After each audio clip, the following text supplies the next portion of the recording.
C'est du bullshit, ça, je te le dis, c'est du bullshit. Je pense trop mal. Proposé et sponsorisé par les contributrices d'Intensément Podcast que je remercie du fond du cœur. C'est pas du vrai, c'est du bullshit. Mec, meuf, faut ouvrir les yeux. C'est de la com pour Alors dans Je pense trop mal, qu'est-ce que nous avons de bien beau, de bien joli? On a... Ah ben oui, évidemment. Ah, les suréfficients mentaux, qui, comme vous avez compris, ont toutes les qualités du monde. Contrairement aux normopensants, qui c'est vraiment de la merde, ces normopensants. Et en plus de tout ça, les suréfficients mentaux, qui sont les surdoués, référence au début de son livre, quand on a de telles capacités, dit Christelle Petit-Colin, à capter l'information, à lire le langage non-verbal, à détecter le moindre changement d'intonation ou d'expression, quand on sait ressentir les émotions des autres, on en arrive à lire dans leurs pensées. La plupart des suréfficients mentaux pratiquent naturellement la télépathie, mais sans même le savoir. Pour eux, c'est naturel de deviner l'état émotionnel des gens, de connaître leurs attentes et leurs pensées. Mais cette attention soutenue qu'ils portent naturellement aux autres peut être très dérangeante à recevoir pour qui n'est pas authentique et centré. Eh oui. Et grâce à cette télépathie, ils sont hyper lucides après. Ils savent deviner les êtres humains, tout ça, ils sont hyper lucides.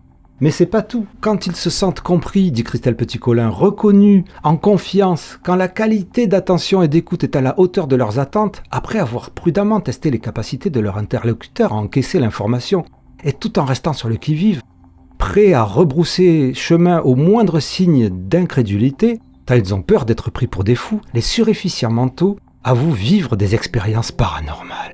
Télépathie, état extatique de paix et d'amour pur. Clairvoyance, sensation de communion avec la nature, prémonition et parfois plus, si affinité. Capacité à percevoir les auras, à ressentir des présences occultes, à se souvenir de vies antérieures. Moins agréables à vivre, les suréfficients mentaux décrivent des sensations d'être envahis par les états internes et négatifs des autres. Ils disent avoir parfois senti des présences paranormales ou faire des cauchemars tellement réels qu'ils se demandaient si c'était un cauchemar ou le monde parallèle.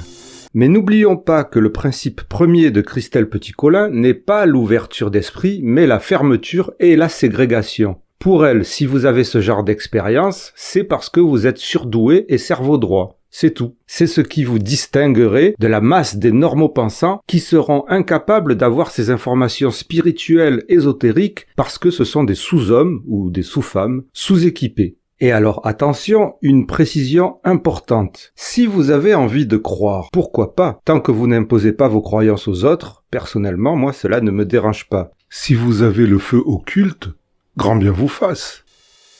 J'ai entendu beaucoup de récits de dons paranormaux, d'expériences spirituelles ésotériques.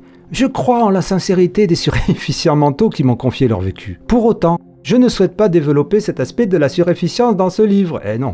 J'invite ceux qui souhaitent approfondir le sujet à lire les excellents livres de Marie-Françoise Neveu. Marie-Françoise Neveu, qui est donc une des influences qu'elle cite 2 ou 3 fois et dont elle dit qu'il faudrait lire les livres. Marie-Françoise Neveu qui remet en cause les diagnostics dyspraxiques, les diagnostics psychologiques et psychiatriques dans un livre et qui je pense, dit n'importe quoi, je ne l'ai pas lu, mais bon, vu que...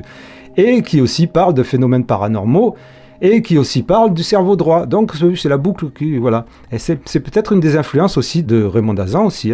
Enfin... Donc, si vous lisez les livres de Marie-Françoise Neveu, vous y retrouverez des prolongements de sujets que je viens d'effleurer. La physique quantique, dès 2010, elle avait utilisé la physique quantique, Christelle Petit-Colin. La physique quantique peut également donner un éclairage intéressant à certains de ces phénomènes. De toutes les façons, j'encourage tous ceux qui sont interpellés par ces phénomènes paranormaux à poursuivre, à leur rythme et en suivant leur intuition, cette quête spirituelle. Parce que nous vivons dans un monde trop rationnel, mais nous sommes trop forts et trop logiques. C'est du bullshit, ça. N'oubliez pas, si vous en avez la possibilité, de faire les gestes qui aident pour ce podcast, pour lui permettre de vous informer et de continuer à dénoncer ce qui ne va pas. Merci intensément. Rendez-vous au prochain épisode, les amis. IES. Pour Je pense trop mal. Mais moi, je refuse me faire embrigader. Je suis pas un pigeon, je préfère m'évader. Faut faire attention aux discours trop lisses, les gourous qui cherchent à nous faire prendre c'est du pipeau, c'est clair. Le bougie ambiant, faut qu'on en ait marre. Le bougie ambiant, faut qu'on en ait marre. Le bougie ambiant, faut qu'on en ait marre. Le bougie ambiant, faut qu'on en ait marre.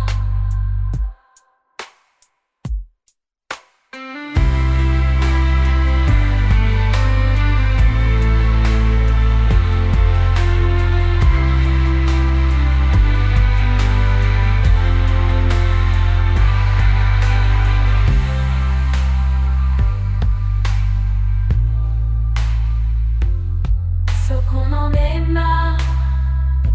Le bullshit ambiant. Faut qu'on en ait marre. Le bullshit ambiant. Faut qu'on en ait marre. Le bullshit ambiant. Faut qu'on en ait marre. Le bullshit ambiant. Faut qu'on en ait marre. Le bullshit ambiant. Faut qu'on en ait marre. Le bullshit ambiant. Faut qu'on en ait marre. Le bullshit ambiant, faut qu'on en ait marre. Le bullshit ambiant, faut qu'on en ait marre. C'est du